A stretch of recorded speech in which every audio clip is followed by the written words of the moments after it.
Christy with Curtner. Nice to see everyone. Hi. So give me a thumbs up if you have your ingredients, or at least a couple of things. Awesome. Oh, wow. Awesome. And if you don't, that's okay.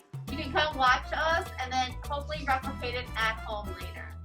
How much butter do we use? 3 tablespoons of butter. And you can always taste one marshmallow to see if it's fresh. Smell your marshmallows and butter. How does that sound? How much of food coloring do we need to put? Whatever color you want it to be. Good. So let's mix it. Good one. Let's close it up. Now I'm going to do the 6 cups of cereal. And I just chose Rice Krispies. You ready? Looks like a ball pit.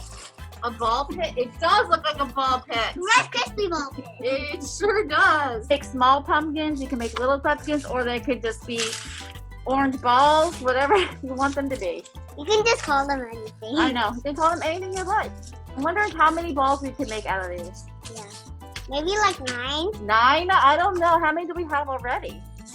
We have 4. Let's see what you guys are making. If you guys can share, that would be great.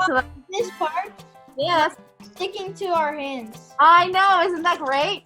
Whatever it looks like, it's going to taste delicious. And that's going to be the best part of making food, is you get to eat it.